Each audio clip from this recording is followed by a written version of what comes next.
This is an area in the middle of nowhere in Russia, roughly 250 kilometers away from Moscow.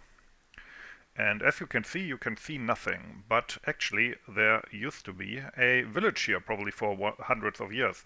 It's a village of Yakovlevskaya, which is still nicely enough on Google Earth. This isn't the only disappeared village in this area. If you look up here, there are still buildings here in Marino, but the village of Samozhye is completely wiped off the face of the earth. So, what's going on here? Well, for almost a year, this area was where the eastern front of World War II ran. So, around this river here, that's the river Ushta, and through this area, this forested area here. This is one of the cornerstones, or this was one of the cornerstones of the World War II Eastern Front.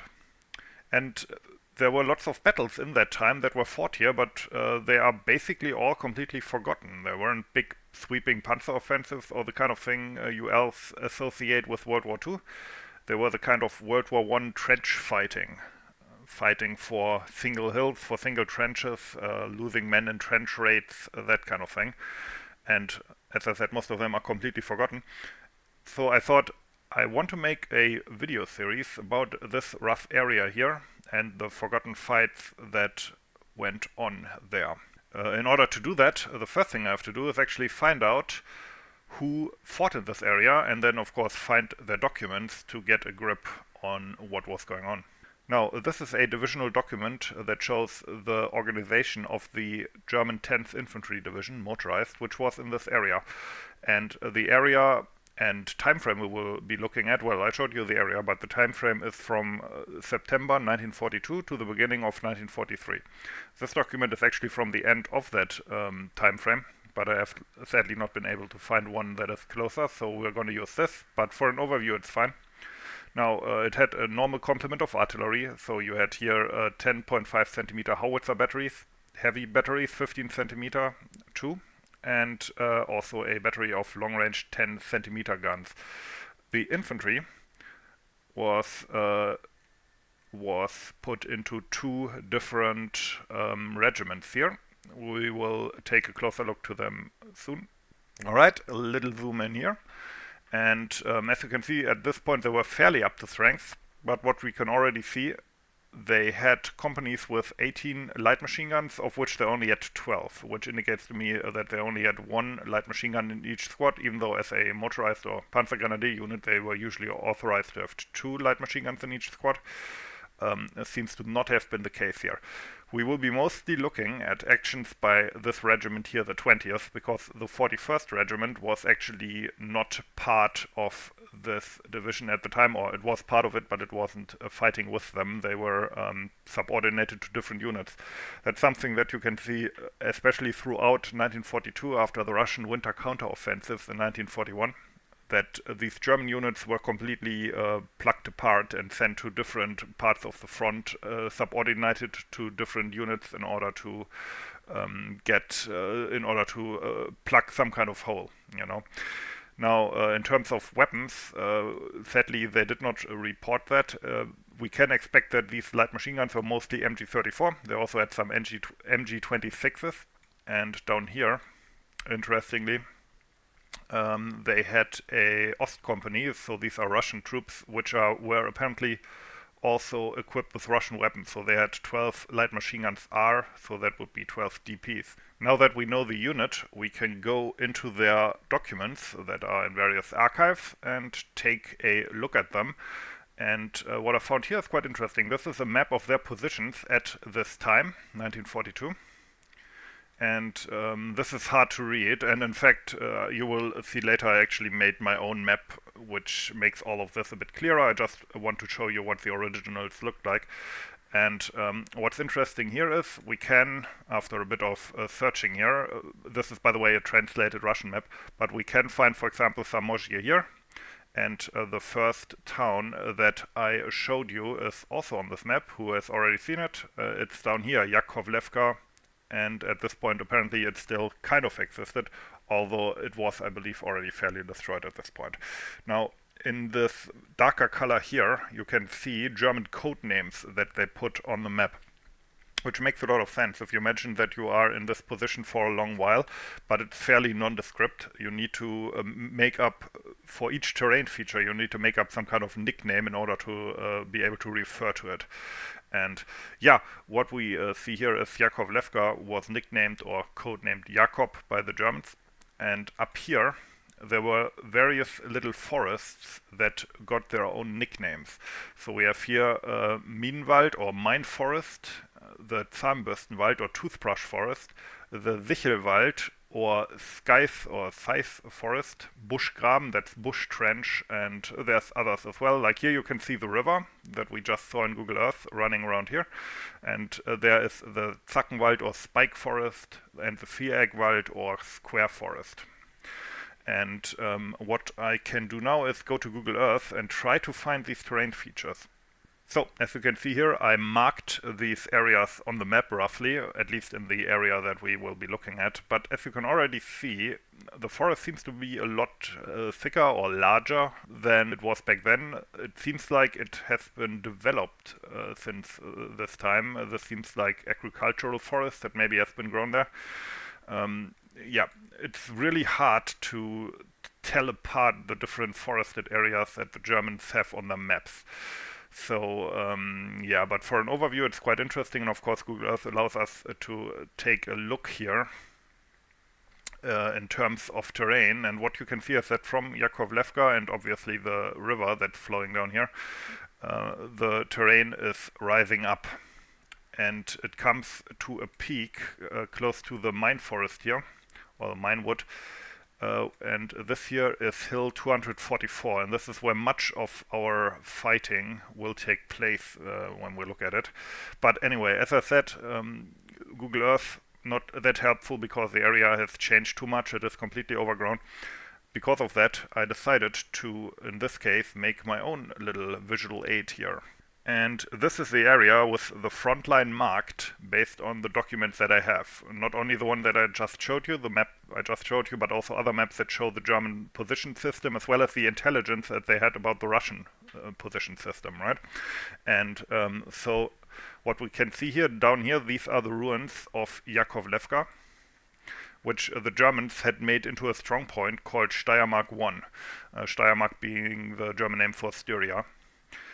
There was also at the top of hill 244 Steiermark II, which, as you can see, was pretty close to some of the Russian positions, or rather the Russian positions had grown pretty close to them. We will talk about that later. And then there was another strong point here called Steiermark III. And here you can see the different woods. Between them was also kind of rough forested terrain, but not as thick as these. Otherwise, the Germans would not have recognized them as distinct woods. Yeah, the river obviously can still be seen flowing just like it is today. Now, I put the trenches here based on the German positional maps. The thing with these is that they don't show where MG nests and shelter bunkers and that kind of thing were, or, you know, like earthen bunkers for machine gun positions, that kind of thing. You have to imagine that these also would still be here. I just, at this scale, I couldn't really draw them in. This is for an overview, right? So, imagine yourself here. We're at the end of September, 29th of September to be exact. And this is where our story starts. We're dropping right in. Both of the German unit and the Russian units opposite them have been in this position for months now. And we are in the thick of trench warfare. This is a German war diary, namely that of the headquarters of the 10th Infantry Division. And this is from the 29th of September, and there was a commander's meeting at the division command post where a plan was hatched, a plan for an operation. This came after 2 successful raids on the enemy trenches. So, I will now read out what they wrote down here. as a summary of this commander's meeting. Number 1, enemy situation. The 3rd Battalion, Infantry Regiment 20, which is deployed on the Yakovlevka Ridge, advancing eastwards, is currently facing the 1st Battalion of the 120th Rifle Regiment, 69th Rifle Division, and parts of the 2nd Battalion of this regiment.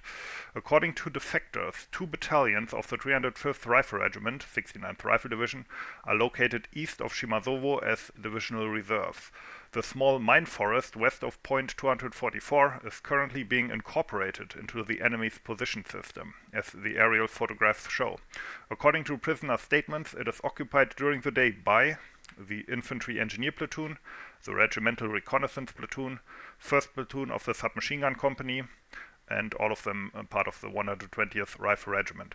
The fire activity of the enemy artillery has dropped significantly recently. Possible reasons: reduction in barrels, lack of ammunition, increase in silent guns.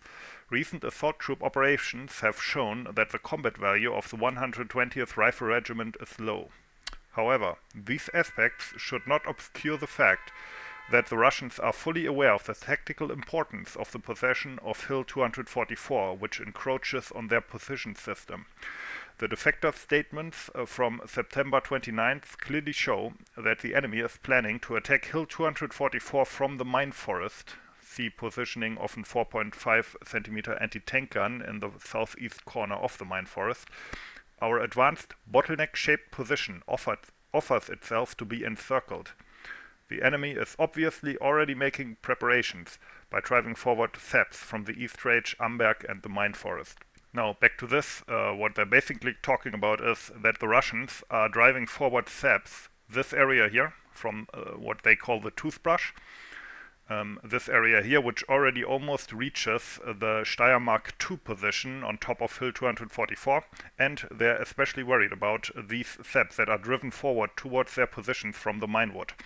And you can see here why they believe that they are in danger. This complete position, which is on a commanding hill, could be cut off by attacks from these saps and taken by the Russians. The notes continue.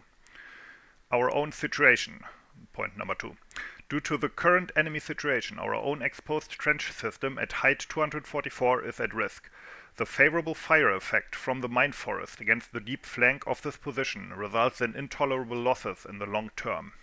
In the long term, these ongoing losses are disproportionate to the losses that can be expected with an offensive solution to this problem. The successes of the last shock troop operations, which have significantly increased the fighting spirit and aggressiveness of our own troops, are also crucial here. Number 3. The momentum of our own infantry's attack, the moral superiority over the enemy, and the currently extremely favorable enemy situation reinforce the decision to improve our own position without wasting any time. The favorable opportunity to observe the artillery from the hill 100 meters north of the mine forest and the resulting view of the enemy trench system south of the toothbrush forest itself are also decisive for the following decision. And then it says here, Entschluss, which is decision. Taking possession of the minewood and the hill, just north of the minewood, through a comprehensive attack from both sides by the 3rd Battalion, Infantry Regiment 20, moving the main battle line forward to the line Northern Trench, Steiermark 2, northeast tip of Minewood Hill, 200 meters south of Kamenka south. And this is called Operation Waldmeister, which is, or which can be translated as Operation Woodmaster or Forest Master, but also can mean Wood Rough, so Operation Wood Rough, something like that. This is what the Germans were planning, and D-Day for that operation was the night from the 6th to the 7th of October. Now, in order to visualize what they're trying to do with Operation Waldmeister, the main goal is to take the minewood and the hill 100 meters past it. So here, I want to have the observation possibility from here into these forests here and past the toothbrush, as well as further north where there's more Russian positions, obviously. So this is what they're trying to do. And what at first, of course, you have to do here is you have to scout, you have to prepare, you have to organize the artillery. And this takes a few days, so they planned, or they started to plan the operation on the 29th of September. D-Day was set later, 6th to 7th October. We are now back in the log at the 4th of October, and preparations are underway. For example, at 11:15, the division commander and the commander of the motorcycle battalion 40 drive to the artillery protection position and inspect the progress of the work, because they have to prepare the artillery. However, this is where the log gets interesting, because it says 1400. Infantry Regiment 20 reports enemy movement from Marino to the Toothbrush Forest or Sickle Forest, or rather Skies Forest. There's currently strong enemy artillery fire on Steiermark 1 and 2. 1405. Infantry Regiment 20 reports that the Russians have set out with 3 platoons from the mine forest to attack the trench between Steiermark 2 and 3.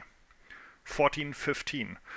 The commander of Infantry Regiment 20 also reports that the enemy has managed to establish part of its troops in the trench between Steiermark 2 and 3 and in the swamp forest. 1420. According to information from our left-hand neighbor, 267th Infantry Division, enemy preparations for an attack can also be seen there. 1423. Division commander orders immediate advancement of an advanced command post for the headquarters of Infantry Regiment 20. 1425. On the orders of the 56th Panzer Corps, 2nd Company Motorcycle Battalion 40 must be immediately put on alert and ready for deployment. 1440. The enemy has established itself in the swamp forest with 5 platoons and is moving towards Steiermark 1 using the supply trench. Infantry Regiment 20 has deployed the following reserves: 10th Company, 11th Company, and a platoon of Motorcycle Battalion 40, 9th Company at the disposal of the regiment at the regimental command post of Infantry Regiment 20. 1505. Colonel Wössner, commander of Artillery Regiment 10, reports that the enemy has apparently succeeded in breaking into the northern part of Steiermark 2. A red flag appears to be flowing over Steiermark 2. By the way, this is the quality of the original maps here, so this is why I made my own in this case and not using these ones too much. Carrying on. 1515. Steiermark 1 no longer has any connections to the rear. Reinforcements are urgently needed. Movements from the Zackenwald to Jakovlevka North can be seen. That's from the Spike Forest on the other side of the river. That's not part of our discussion here. 1532. Impression of the commander of Artillery Regiment 10. The enemy has broken through west of Steiermark 2 with strong forces. From here rolled up the trench to Steiermark 2 and 3 and is advancing on Steiermark 1 using the supply trench. The enemy is constantly being fed with forces from the depth of field. Artillery support to combat the enemy reserves is absolutely guaranteed. So, as you can plainly see, things were not going according to plan. The Russians had attacked. So what happened? This is based on various low-quality German maps that are found in these documents. And it shows 2 things. First of all, this is the attack that we just heard about. This is the one the Germans actually noticed. The Russians attacked around 1400 from the Minewood into the trench between Steiermark 3 and 2. And then from here took up the following position. So they fanned out, went through the swamp wood here and down this trench where they actually appeared down here pretty close to Jakovlevka. What they didn't notice, this was reconstructed by them after the battle, is that they also attacked at the same time from the direction of the Toothbrush. This trench here was called the Amberg by the Germans, and this is where they also attacked from directly into Steiermark 2, and apparently the troops that were stationed here did not have time to send any alarm to the divisional headquarters, so it does not show up in the log.